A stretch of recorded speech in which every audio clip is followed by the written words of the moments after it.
लागे हो माया मीठ लागे सच लागे तीत उमरिया जाला भीत बचवा।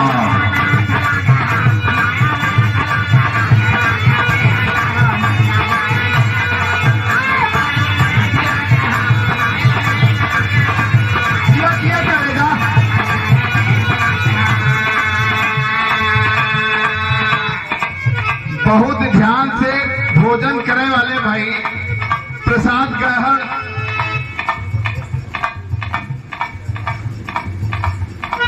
आप पिता तुल्य कैलाशनाथ सुख आपके तरफ से बहुत बहुत आशीर्वाद मिला हो। आशीर्वाद के रूप में 151 रुपया का पुरस्कार गुरु जी के बहुत बहुत प्रणाम हो। माया मीठ लागे हो माया मीठ लागे सच लागे तीत उमरिया जाला बीच बचवा।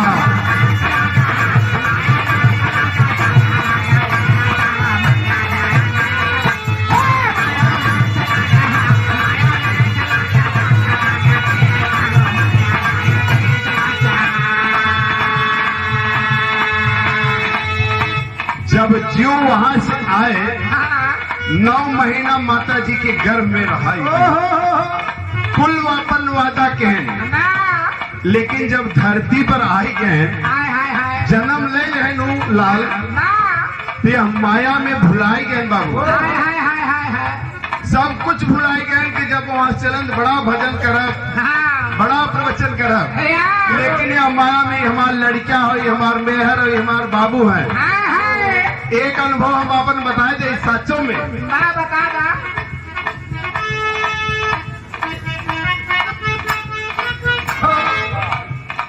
अंतरा के लाइन रहा मास्टर क्या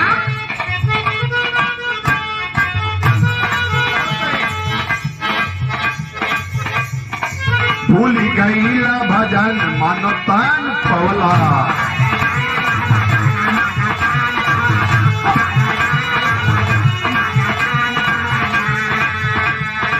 भजन के समय को छन पवला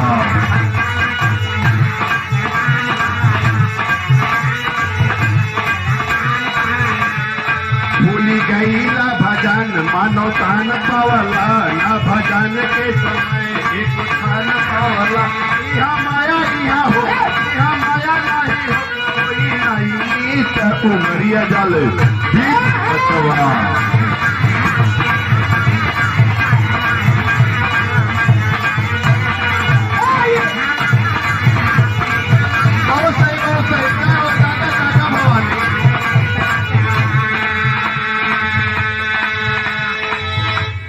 आया जब माया में इतना भुलाई गया भजन करे कि 1 घड़ी 1 मिनट तुम्हारे पास समय नहीं मिला।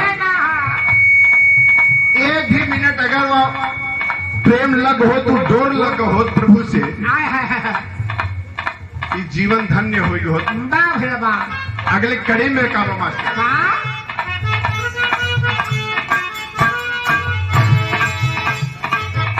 जाता बेरी दुनिया से खाली हाथ जइबा।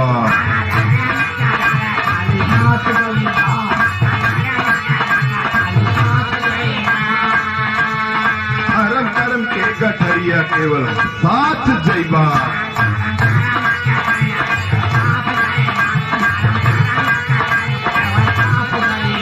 जाता बेरी दुनिया से खाली हाथ जइबा। धर्म कर्म के गठरिया लेके साथ जइबा। शुक्ला गावा हो शुकुला सुरेंद्र गावे प्रभु जी के गीत उमरिया जाला बीच बचवा।